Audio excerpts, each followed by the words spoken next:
All right, so the white smoke means that the tush push sticks around, right? That's what we got. We got a Pope from Villanova. Well, he's from Chicago. Okay, I keep thinking of him as like sitting around the table as like a Bears fan. His brother has come out in Chicago and stated we got a White Sox fan. Just for the record, he's a White Sox fan. He's a South Sider. He's not a Cubbies fan, which, I would consider for whatever reason, not that I have anything against the Chicago Cubs or Chicago White Sox fans or anything like that. But the Cubs are the lovable losers, supposedly. I would figure it would be a great quality for a Pope to be a Cubs fan. Just the compassion right there, friendly confines. You know what I mean? That's I feel like that just kind of goes hand in hand. The compassion of being a Cubs fan, I think would make a good Pope. Anyway, welcome to the show. My name is Mark Farzetta. This is the Farzy Show presented by MyBookie, mybookie.ag. It's wonderful to have you along for the ride. The Phillies win last night was absolutely incredible. It was wild. I had this feeling as the game was going on. I had this feeling of, come on, you're not going to really lose this, right? You're really going to fail to complete the sweep of the Rays. The Phillies hadn't swept a series since their second series of the season against the Colorado Rockies. And you mean to tell me you're going to go into this series, you're going to win the first two games and not, sweep them out of the Yankees spring training? And they did it. They did. They did complete the sweep. You had Bryson Stott putting a charge into everybody. You had Bryson Stott laying down a bunt in extra innings to advance a runner to third base to make sure that you get that insurance run in the 10th inning. That's exactly what they did. Kyle Schwarber steps to the plate, having not gotten on base in the first 8 innings of the game. I thought when I saw him in the 7th inning, I said, okay, just come on, just get some rally, get a rally going, get him to the plate one more time. They got him to the plate one more time. He delivered a single to right field that eventually turned into, after Johan Rojas pinch ran for him, it eventually turned into Rojas getting to third base on a failed pickoff attempt, throwing error by Fairbanks.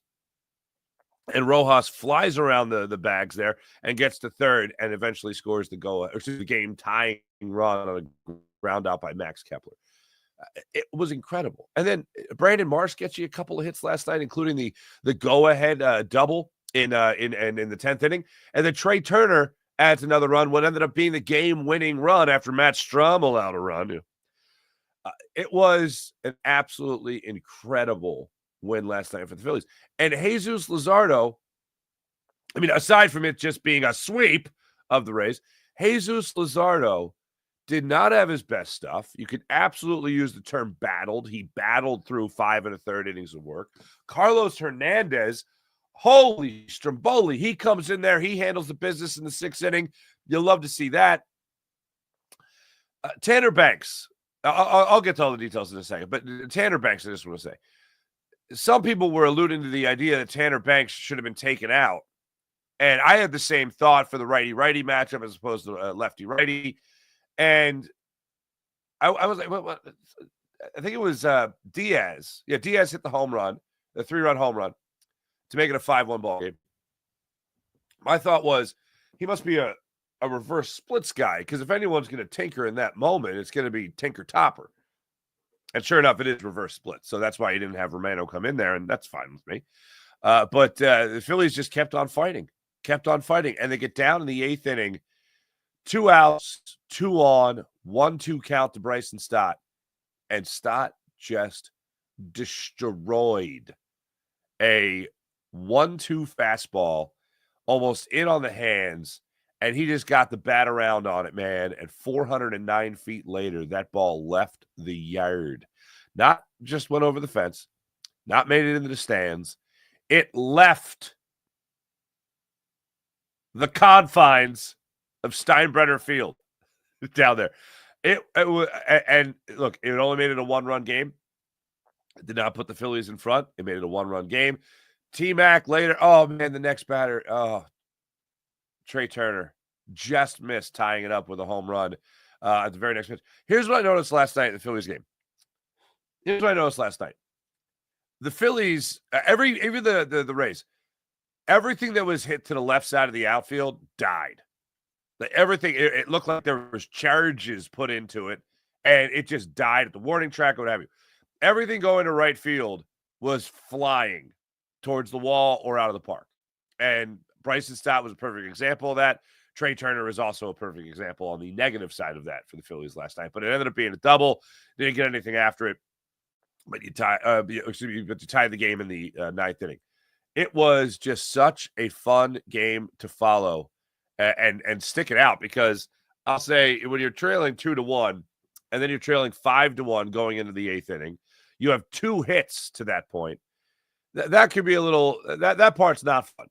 But sticking it out and then getting rewarded for it at the end with a win and extra innings, and Trey Turner ended up being another multi-hit game. Now 9 out of his last 17 games, he's had multi-hit games. That's pretty good. And Kyle Schwarber making it on base for 43 consecutive games now, keeping that streak alive, using his 9th inning single to do that. And yeah, he was jazzed up after. I mean, you tell me that's not fun. That's fun. So now the Phillies head out to Cleveland to take on the Guardians for a 3-game series. 7:10 start time tonight. 7:10 just seems like forever. I love the 6:45 start times. Those are fantastic. I love those. We got into a lot of Eagles conversation, as one would assume, on the Locked On Eagles Squad brand new podcast, featuring yours truly, Jason Martinez, Louis DiBiase, and Harry Mays. Harry was off yesterday. But we got into a lot of things. And one of the things that we got into the conversation with, and I've heard this from my guys yesterday, and then I've heard this around town, the betting on yourself thing with Dallas Goedert. And I don't think I touched on this part of it yesterday, but this deal is fascinating to me because it's a $4 million pay cut. That's what it is. Okay, it could be only a $3 million pay cut, and it could be a $3 million pay cut that also happens to feature another Super Bowl. It could very well do that. It could also very well be Dallas Goedert's first fully healthy season, and but do the math here, forever. If Dallas Goedert, this is where the betting on yourself comes in. If Dallas Goedert goes through this season and has 2 Super Bowl rings, and let's just say plays 16 games, even 15 games, gets close to 1,000 yards, let's say 5-7 touchdowns, let's say they do what do you call it? They do ban the tush push, and you need to throw to him in the red zone, I guess. Let's say he has a pretty damn good year, okay, including a Super Bowl championship. He could get George Kittle money. He is 30 years old. George Kittle just signed his new deal, $19.1 million per year at 31 years old. George Kittle doesn't have a Super Bowl ring. Dallas Goedert could have 2. George Kittle, I still think is the best tight end in football. Dallas Goedert, I put right up there, top 3 in football. No tight end can throw their weight around like Dallas Goedert can in the blocking game. If you want to sign a player to a huge deal, you want to know that you're getting the full package. He's the full package. If he stays healthy this year, the Eagles win, there is a chance, I'm not saying likely, but there's a chance if all this comes to fruition that he gets George Kittle type money. He wasn't going to get George Kittle type money on the open market this year. How do I know that? Very easy. He didn't get it. Eagles said to him months ago, all right, you go seek that trade. Oh, you got nothing? Okay, here's our offer. Here's our offer. $10 million, $1 million in incentives, guaranteed for this year. It's a $4 million pay cut. Yeah, but it's guaranteed. Oh, and if you do all the things that we know you can do on this football team, and you stay a little bit more healthy than you have in recent years, then you could be looking at, maybe you're looking at a $16 million, $17 million deal. Maybe you are looking at a $20 million deal. That I would doubt. But it all rides on this season. And this is where one of my favorite phrases, not just in sports, but in life, comes. He bet on himself. Is that bet going to pay off? Dallas Goedert does everything to the best of his ability, including stay on the football field this year, you could be looking at some big bucks, bigger bucks than you would have gotten. Now, again, you're talking about a 31-year-old this time next year seeking that contract. It's absolutely possible. You could be talking about a 3-year deal at big money. You're talking about a 2-year deal at big money. But either way, it's going to be more money than the Eagles are going to be paying him this year, certainly. And it also gives the Eagles one more year to actually draft the replacement to Dallas Goedert. It also gives one more year to Grant Calcaterra to see if he can actually go out there and throw his weight around. I know he can be effective in the passing game, but you know what? Grant Calcaterra doesn't have a patented play that Dallas Goedert has, with that nice little rub wrap they have going across the middle of the field. Dallas Goedert could break off for 67 yards, or he could get on a 3rd and 7 against the Ravens like this past year. Like, it is just a play that is run to perfection. And Dallas Goedert has even acknowledged that Jalen Hurts just looks at it and goes, "Oh yeah, this is what the defense is giving me." All right, pre-snap, audible, check. Dallas Goedert over the middle. Yeah, I'm glad that we have that again. I'm glad that we get to watch that again in the upcoming season. That's a good thing. That's a great thing to watch. But what really came to mind yesterday after kicking it around for an hour or so was just the idea of how much Dallas Goedert is betting on himself for the upcoming season. And I've been waiting for a while for Dallas Goedert to be able to put the numbers together that show just how good he is. Talent-wise, it's there. Health-wise, it hasn't been. If he proves that this year, oh, man, the Eagles are going to do fantastic things. He'll be a tremendous help if the Eagles do eventually go into the year without being able to run the tush-push, which we'll find out later this month. And he's going to cash in. And even if he leaves the nest, even if he flies the coop and leaves South Philly, even if that happens, you're going to be, I think, pretty set with the draft picks you're going to have. Hopefully the maturation process of Grant Calcaterra continues throughout this year. And then the other thing here, if this is the biggest if that I'm laying out there, I'm just trying to play out every scenario in my head. As I said, this doesn't mean that all of a sudden the Eagles are not going to trade Dallas Goedert. Do I think they are going to trade Dallas Goedert? Absolutely. I don't think they will. But if something does come along the line and they could package him, if two things happen here. One, a more likely trade partner emerges where the Eagles can actually get something decent in return. And the other is the Eagles are feeling pretty damn good about the guys that they've already added to the tight end position. Maybe they look at Grant Calcaterra this training camp and be like, damn, this guy has really worked on his blocking. He's put on some weight. This guy really looks like he could be the real deal for us. And maybe you do have that perfect transition of power at the tight end position that we've enjoyed for the last almost 20 years. Maybe that's the way it goes down. That is unlikely. But in this deal, the Eagles have a pretty easy way out of this, especially if you're prorating paying maybe through 6 games this season, Dallas Goedert's salary. So it can work out in that way as well. I'm really enjoying following the bouncing ball when it comes to this Philadelphia Eagles offseason, and knowing that you're going to have that same dominant offense from last year return in full, with the exception of Mekhi Becton. I mean, really, right guard, again, is the position that we're talking about with questions. I'm confident in Kevin Patullo. I forget who it was yesterday brought up. Maybe it was Jeremy. If you got questions about Kevin Patullo, that's rightfully so. But then you look at the tools that he has in the tool shed, and it's like, yeah, I dare you to not be successful with that. If you can't be successful with this, then you're not going to make it past, week 4. And then, what do we got? Nick Sirianni calling plays? Is Howie Roseman going to be on a headset? Halfback dive. No, that's even a real play anymore. Anyway, I feel really good. I feel really good about this. And as we got into yesterday, Justin Simmons is going to be an Eagle. It's going to happen. That's just just one of those things that he's just going to enjoy the offseason. And then, maybe week 2 of training camp. Oh, Justin Simmons. There's some rumors about Justin Simmons and the Philadelphia Eagles. Oh, but there's been rumors. Oh, well, now there's more. Things are coming to fruition.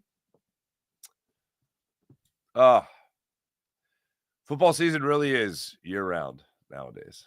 And it's been for a while. And the Eagles, certainly in the city of Philadelphia, have earned that. Other cities just can't wait to stop talking about it with the demise of their teams and all that. But, man, with the Philadelphia Eagles, it's year-round, baby. It's year-round. All right, let's get into a sport that has 162 games to its season. And that is, by the way, I was doing fantastic with allergies this week. And then today, holy stromboli. And it's like rainy out. What the hell, man? All right. Maybe it was the Knoxville air that was doing me good. But right now, not so much. Philadelphia Phillies last night. Oh, one more story with the Eagles. We got into this on Eagle Squad podcast yesterday as well. This is amazing. I didn't see the story from The Athletic about Randall Cunningham reaching out to Jalen Hurts after the Super Bowl. This warms my heart. After the Super Bowl, Randall Cunningham texted Jalen Hurts, and Randall said to Jalen, "What I didn't fulfill, I'm fulfilling through you."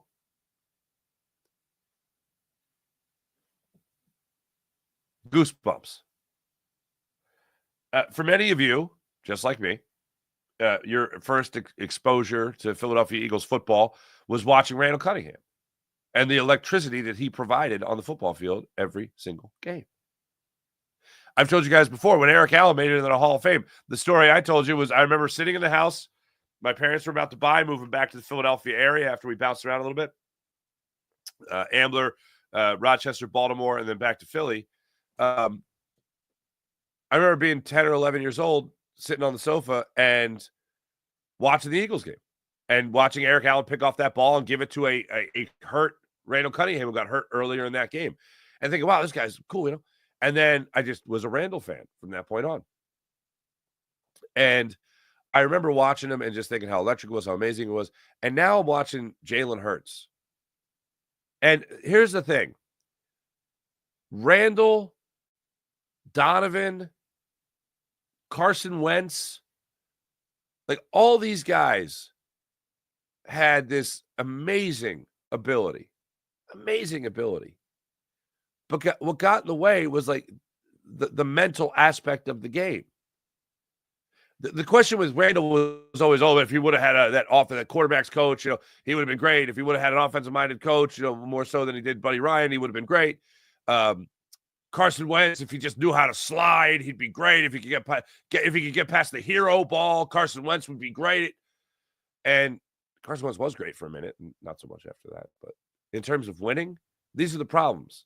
Donovan, off the field issues that led to on the field issues with T.O. and all that.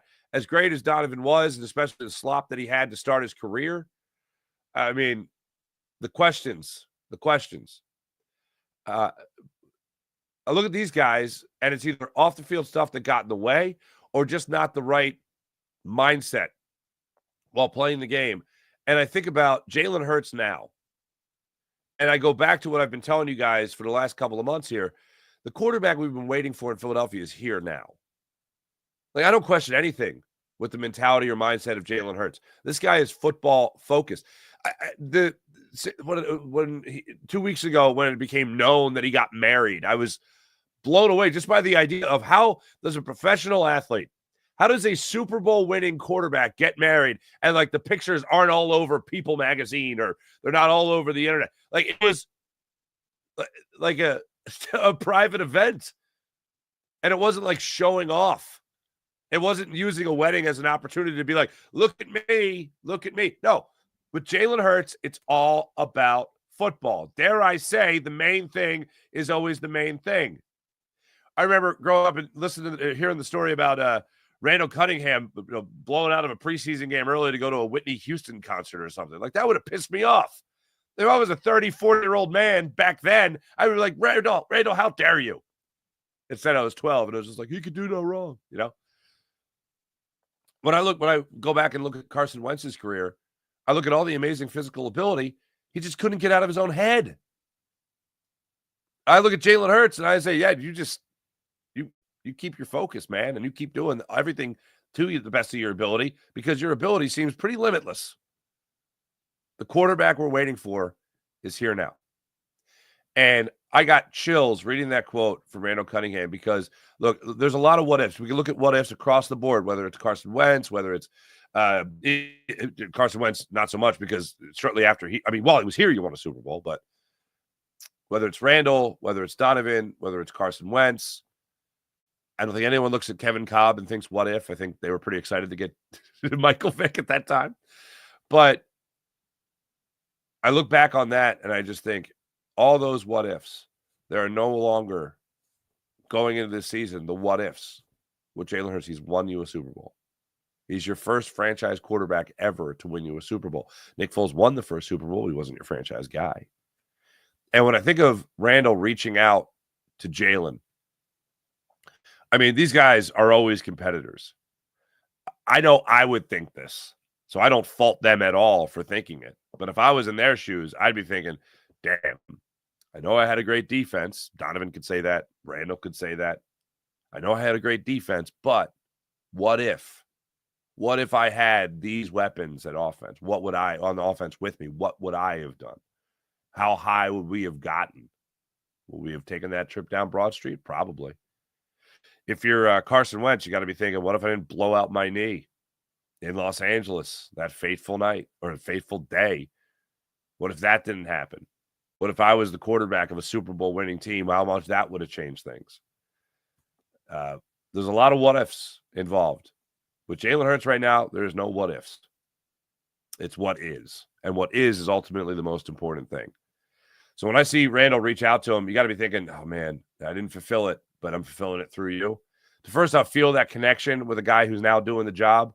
Oh, that's fantastic. But looking back and looking at that article, it shows that it's not just us connecting these players. It's these players who both played in South Philly and both had an incredible skill set. It shows how connected they are as well.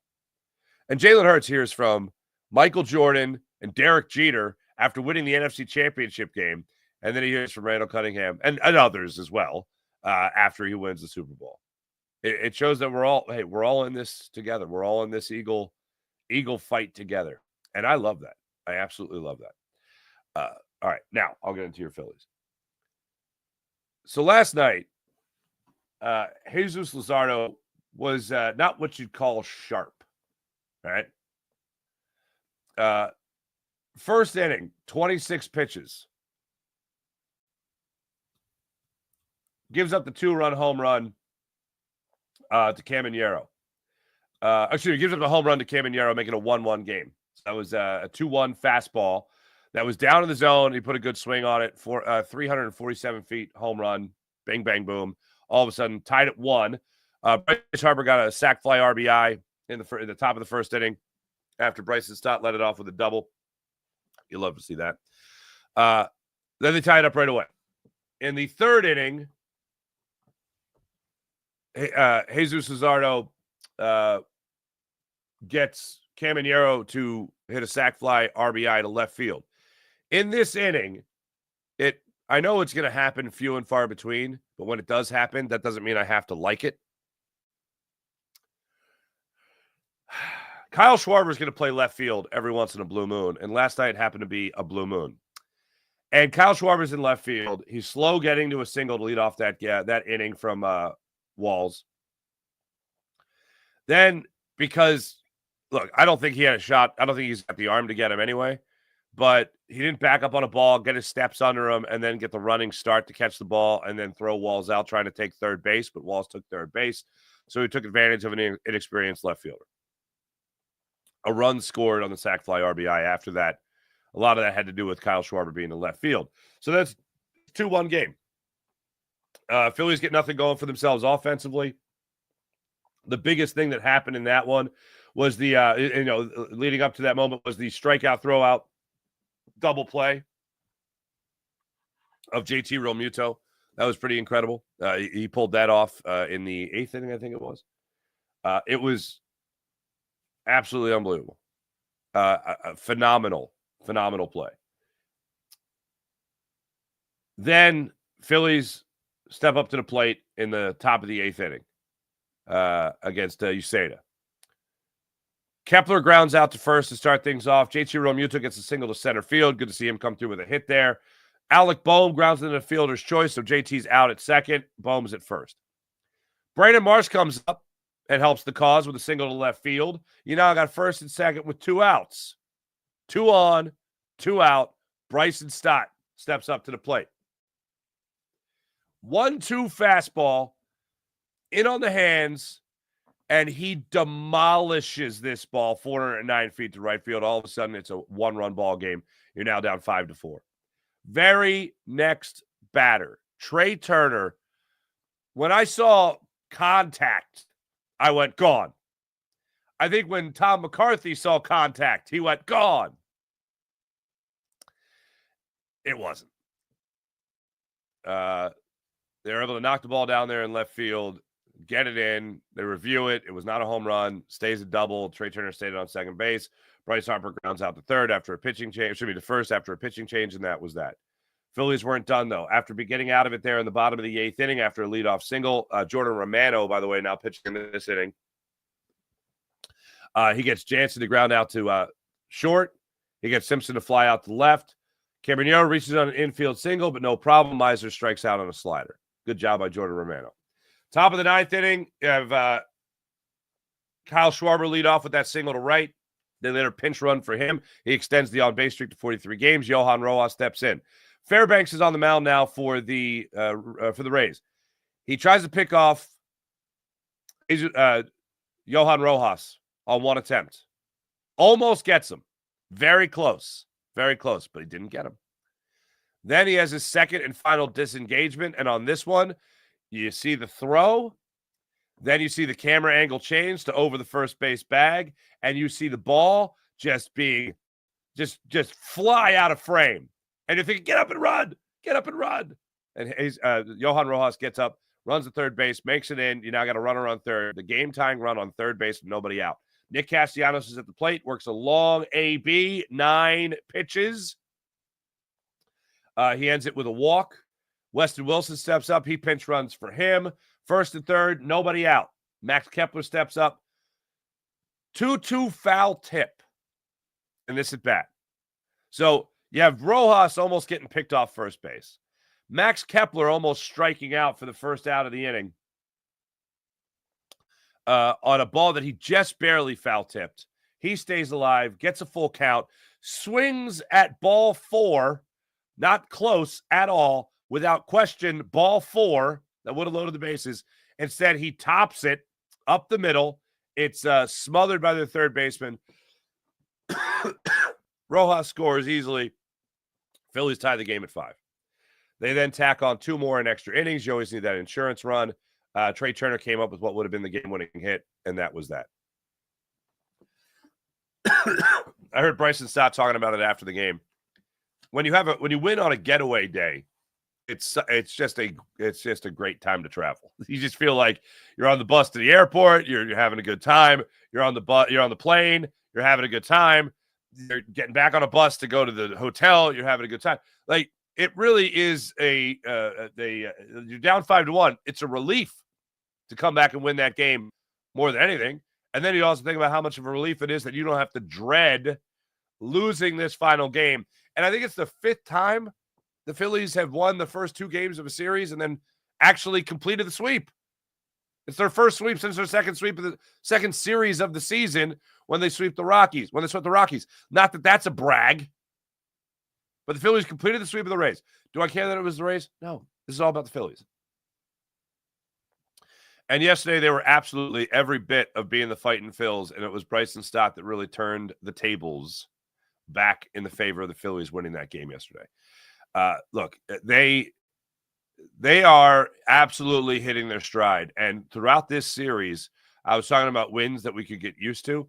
I don't think we can get used to too many down 5-1 in the 8th inning, coming back to win 7-6 and 10. I don't think we can get used to those types of games. I'd love to get used to the more 7-0 types of games. I'd love to even get used to the 8-4 type of game where they win. But a couple of takeaways from this series. Number one is Phillies are going to have a battle on their hands right now for center field. And as much as I was ready to talk about Johan Rojas has taken over that spot, and quite frankly, if I had to choose between the two, I'd choose Johan Rojas. But if I had to look at these guys, and if you're Rob Thompson and you're saying you're going to have a platoon situation in left field, or excuse me, in center field, yeah, I kind of get it right now. Brandon Marsh is now hitting over 450 since coming back. That's pretty good. Johan Rojas is right there around 300. Has little electric speed that you love so much. Plays great in the outfield for the most part. Every once in a while, there's a brain fart. But you know what? I'm willing to pay those startup costs with Johan Rojas. This is, I hate when people say it's a good problem to have. It's a good spot to be in if you're the Phillies. You need to give Nick Castellanos a day off ever. You got guys that go. Cassie was by the way, he was the DH last night. With Kyle Schwarber in left, you had Max Kepler in right, and you had Nick Castellanos as your designated hitter. Okay. But major takeaway, center field spot. Looks like you have two guys that are really willing to battle. So you love that. The other thing that you can take away from last night is, all right, they didn't get down. They could quit. But they had a 2-out situation. They had 2 runners on. They cashed in with Bryson Stott. Then that almost but no cigar moment with Trey Turner where they could have tied it up on successive at bats. Didn't work out. Did they get down on themselves? No. When Bryce Harper grounded out, did they get down on themselves? No. They went into that 9th inning and they continued to make magic happen. Kyle Schwarber coming up, Nick Castellanos and Max Kepler coming up in a 1-run ball game. Any 3 of those guys, any one of those guys could come up there, hit the long ball, and tie that game up.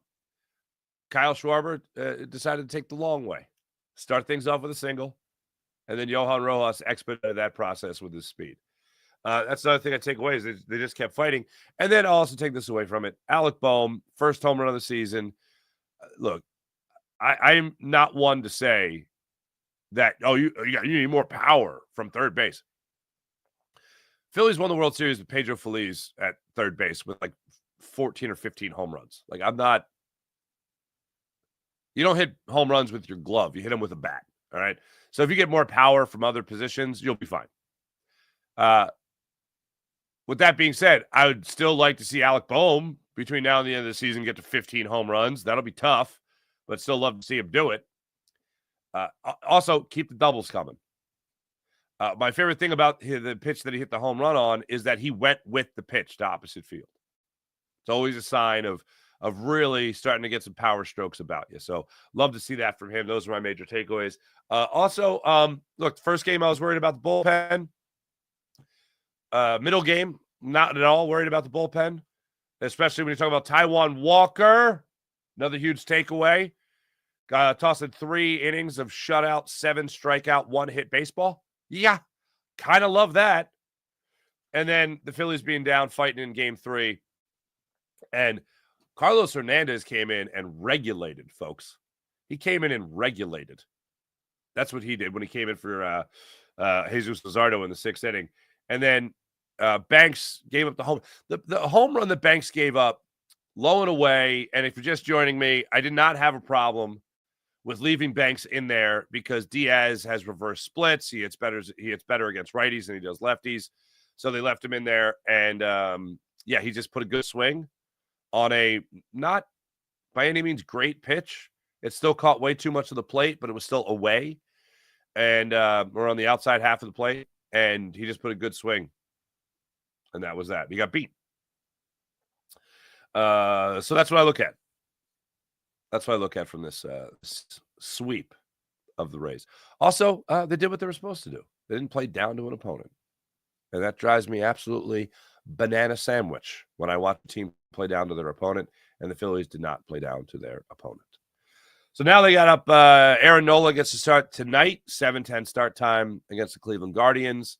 Weekend series for your fighting Phils. I think I misspoke. I didn't mark this well in my notes, so I just want to go back to it real quick. Yeah, Hernandez got the 2 strikeouts in the 6th.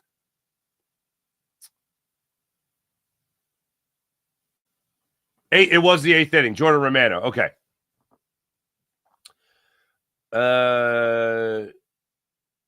Yeah.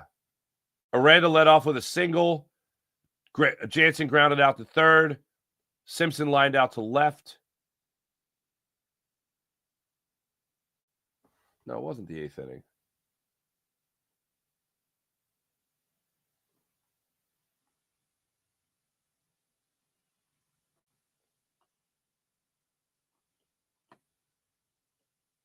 When the hell was it?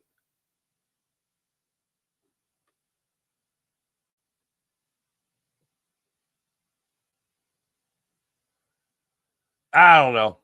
I must be seeing things. I'll blame the allergies on that too. Yeah. Anyway, all right. Phillies Guardians tonight. It's 7:10 start time. Aaron Nola on the hill. Talked already about Dallas Goedert. One more thing I want to revisit when it comes to the Philadelphia Eagles and Dallas Goedert's return. We examined all the possibilities that could come out here, ranging from still trading Dallas Goedert this year. Doubt it. Grant Calcaterra potentially taking over that spot later this year. Doubt it. But of all the things that I look at, everyone likes to talk about Jalen Hurts not having, the first year in a new system. Whatever. The Eagles, to me, aren't changing anything. Will there be adjustments? Yes, there'll be adjustments. But, there's no huge change that Kevin Patullo is going to bring in here that Jalen Hurts is going to have to get used to. Look what he did with 1 year of Kellen Moore. We were all worried, he needs 2 years in a system. Yeah, not when the talent around you is stacked. And it's not just having a 1 year with with an offensive coordinator and having success. It's also your first year without your first year without Jason Kelce as your center. You take on the responsibility of learning your new OC, learning what he wants to do. You take on the responsibility of your pre-snap reads without a Hall of Fame center, and you take on that responsibility with a guy who never played the center position at the NFL level. I think Jalen Hurts is more adaptable than people are willing to give him credit for. Oh, and they only won a Super Bowl and he was your MVP. Huh, that's funny. It's amazing to follow the year that the Eagles had. And now you are truly, with knowing that Dallas Goedert is back, you are truly running it back with the same cast of characters.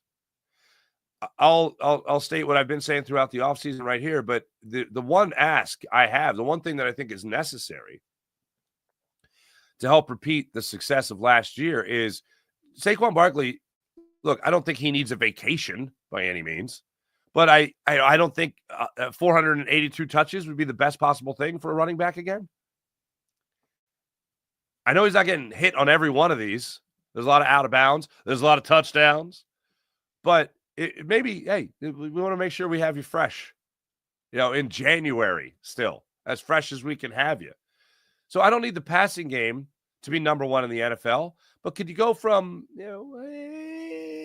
30th to middle of the road? Can we get middle of the road? Let's get middle of the road. You get the middle of the road, I think that means Saquon Barkley is even more so not going to be playing in fourth quarters. And it won't because he's already ran for 200 yards. It'll be because A.J. Brown already has a 70-yard touchdown reception. It's going to happen because Devontae Smith already has 2 30-yard touchdown receptions. It's going to be because your passing game gave you a huge lead, and then you're able to give Saquon Barkley the fourth quarter off. Every once in a while. Let me see that. I don't need Jalen Hurts to be leading the league in passing yards.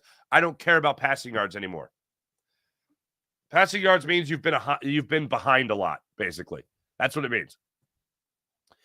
But if you can be middle of the road and you leave it up to, A.J. Dillon to kill the clock, then by all means, let's see that.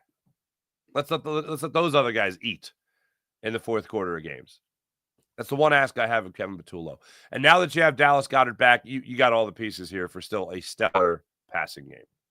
And that's not to say, oh, hey, Jalen, if you see that defense lining up where it's a play similar to last year, the many times we saw it where Saquon Barkley could break off a 63-yard run, well, then, yeah, just go ahead and call that.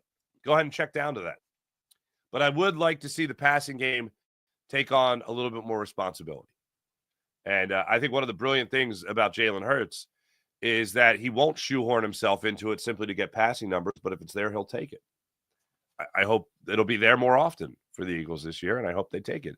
Because I think also last year is going to aid into how a lot of people face the Eagles this year, how a lot of people square off against the Eagles this year, which is, okay, obviously stop Saquon Barkley.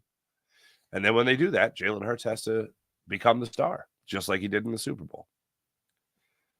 It's something I think this entire offense is ready for.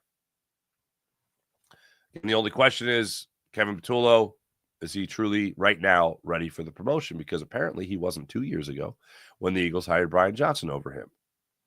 That's still a question on repeat in my mind. But yeah, Dallas being back means you can run it back with a very similar offense. And whether or not the Eagles are willing to make the adjustment as the league adjusts to them. Hey, back to baseball. You know that Andrew Painter guy that we've heard so much about? Andrew Painter pitched last night for the Lehigh Valley Iron Pigs, making his AAA debut. How about that? And you know who caught him last night? You know who was behind the dish for him last night? I'll tell you who was behind the dish for him in case you didn't see. None other than the Vibes Master General. Garrett Stubbs was behind the plate. In total, your boy showed off a little bit. Unfortunately, he was not the pitcher of record, so he doesn't get to pick up the win, but the Lehigh Valley Iron Pigs did win last night 3-1, and Andrew Painter was popping the mitt at 98 miles per hour as the high. He only went 3 innings. He struck out 5 in those 3 innings. He only allowed 1 hit in those innings, and there was one point, I think it was that third and final inning, he actually walked the bases loaded, and it was the only 3 walks he surrendered. Mound conference, 2 walks into it with Garrett Stubbs. Garrett Stubbs was like, hey, how about this, huh? We're losing our arm slot a little bit. We'll get through it. And Painter, you could see when he came out of the game after getting out of that jam with one of his 5 strikeouts, you could see the frustration on his face. But afterwards, when he talked about it, he's just like, that's going to happen in baseball, that kind of thing. Doesn't have to like it, but it's going to happen. He said afterwards, Garrett Stubbs also reiterated that, saying when they were talking on the mound, he just said, hey, look, this is going to happen. But the good news is you have the stuff to get out of these types of situations. And Painter proved that. And Stubbs talked about how proud he was of Andrew Painter to be able to get out of that. Also, all 5 of his strikeouts came on his curveball, with which, by the way, just watching the highlights of that is a hurricane of a pitch. That there's violence to the snap in that 12-6 curveball that he throws that I very much look forward to seeing at the big league level. Can't wait for that. Hey, let me tell you about the Game Time app. Download the Game Time app, create an account, use promo code Farzy, and get $20 off your first purchase on the Game Time app. Want to go to the game, the concert, the comedy show? Game Time app has you covered. All you got to do is use promo code Farzy, and you get $20 off your first purchase on the Game Time app. Don't forget about the all-in pricing feature. Toggle that feature, and you see exactly what you're paying before you check out.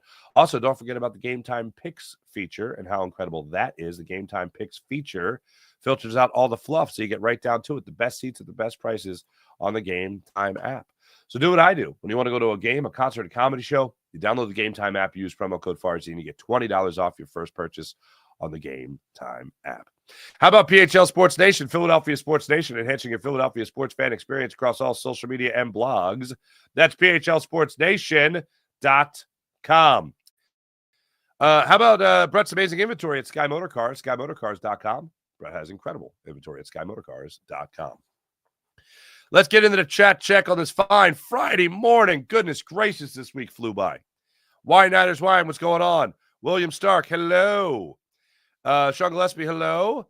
Danny Prado, how far is it? Good morning. Loved you on Cilio yesterday. Thank you very much. Had a good time with Dan. Sean Kilrain, hello. Good morning.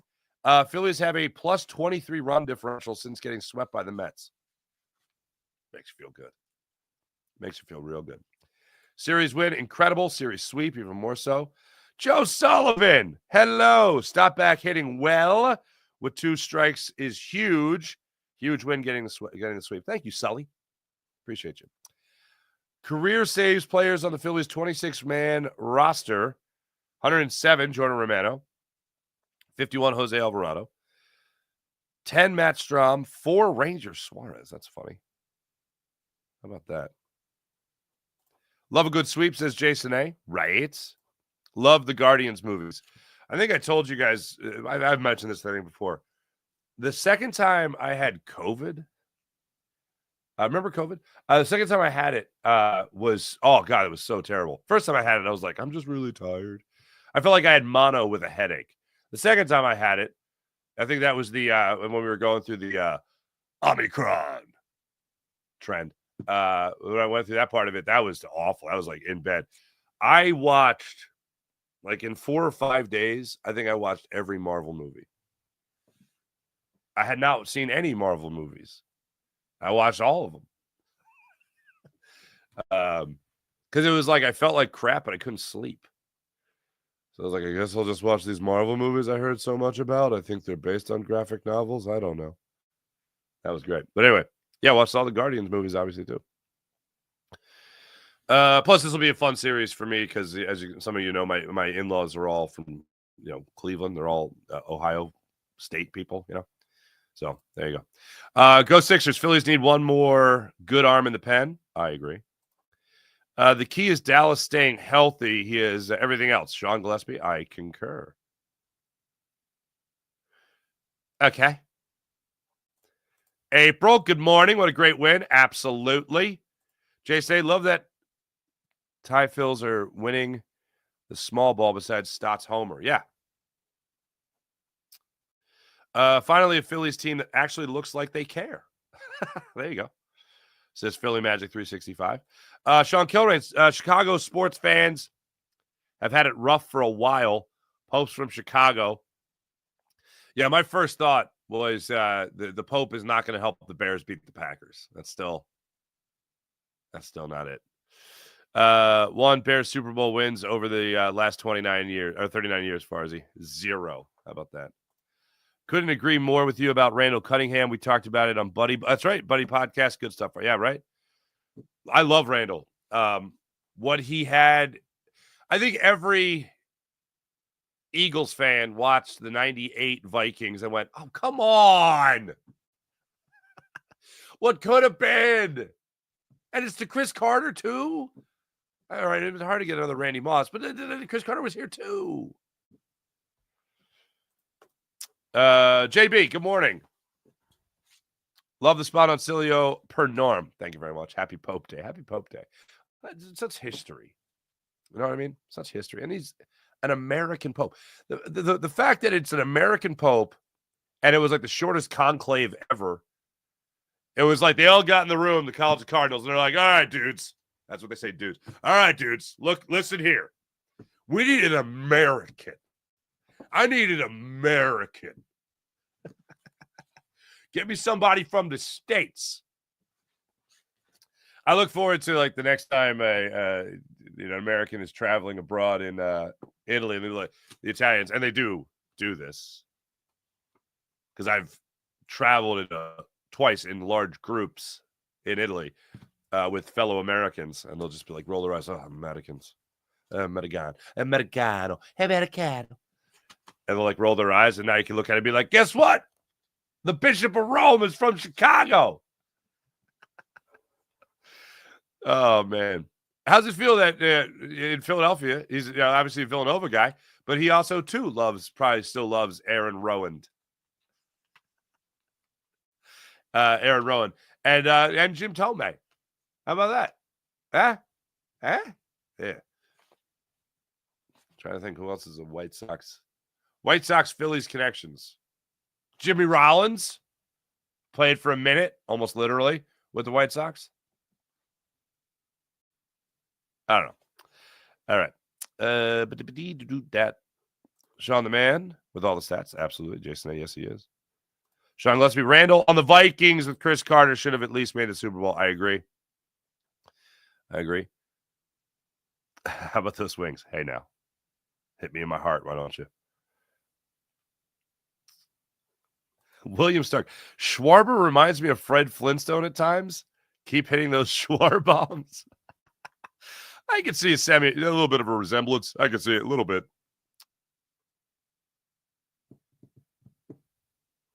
Sean Martin, easily one of the best comebacks we've seen in years. Go Lads. Yes, go Lads.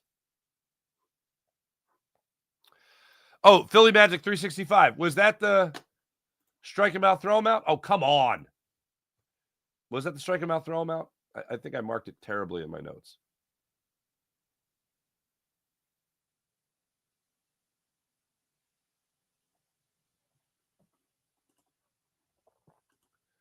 I keep feeling like I have the wrong. It's the right things up in it.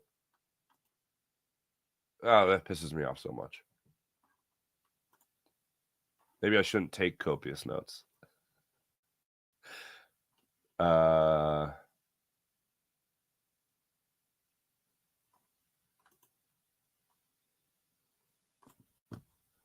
What the hell? I don't know. I'm losing my damn mind. Saskatchewan, what game, baby? Oh, baby Maddie. Win streak lives on. There you go, baby Maddie. That's such a beautiful name. Maddie. Madison, obviously. Maddie. That's beautiful. Congratulations again. They lost the NFC Championship game in 98, Randall, the Vikings. Yes, they did. But we all looked at that. Don't tell me in Philly we didn't look at that and go, oh, what could have been? Anyway, thanks everybody in the chat. You guys are wonderful. Sean Kilmer, I want to get this in. You're right. Saquon Barkley says the tush push should not be banned, and an NFL team should get better at stopping the play. I agree. I saw that, and I'm like, well, he's an Eagle. Nobody's listening to the Eagles, unfortunately, on this. Thanks, everybody in the chat. You guys are wonderful, as per usual. Morning Rush brought to you by Sky Motorcars, SkyMotorcars.com. As I mentioned earlier, Philadelphia Phillies, 22-15, now go and face the Cleveland Guardians. Also, 22-15 on the season. Aaron Nola against Gavin Williams. Nola coming off his best start of the season. Gavin Williams coming off a 4 and a third inning performance. It should be 4-inning performance, allowing 2 runs on 7 hits against the Toronto Blue Jays. That was a win for the Guardians. Your times for this series are 7:10 tonight. Wah, wah. And I believe you got another 7:10 start time after that, and then I think I got a 6. I feel like there's an early one in this one. I feel it, but I can't be sure. 7:10, 6:10, and then 7 o'clock is the way that rounds out. Sunday night baseball. That's why I feel like that. Yeah, Sunday night baseball, and then the Phillies come home after the series for a 6-game homestand against the St. Louis Cardinals, Ari. And then also those Pittsburgh Pirates. So there you go. Cardinals, by the way, right now are even 500. And wow, they've won 4 in a row, 5 in a row. Good for them. All right. Thanks for watching. Thanks for listening. My name is Mark Farzetta. This is the Farzy Show presented by MyBookie, mybookie.ag. Hey, we got an American Pope. Well, that's pretty dope. Have a great rest of your day, everybody. Have a great rest of your weekend. I'll be on with you guys for Locked On Phillies postcasts throughout the weekend. So make sure you like and subscribe to Locked On Phillies YouTube channel. Stay tuned on Jacob Media. Birds 365 coming up. John McMullen, Xander Krause. Make sure you guys like and subscribe to Jacob Media. Make sure you guys like and subscribe to the Farzi Show YouTube channel. Make sure you guys like and subscribe to Locked On Phillies YouTube channel for yours truly. And make sure you guys like and subscribe to Locked On Eagles YouTube channel as well. My man Louis DiBiase has you covered for daily Eagles content. And then me, Jason Martinez, Harry Mays, and Louis got you covered for your 2-day-a-week Locked On Eagle Squad podcast as well. See you guys tonight on Locked On Phillies post.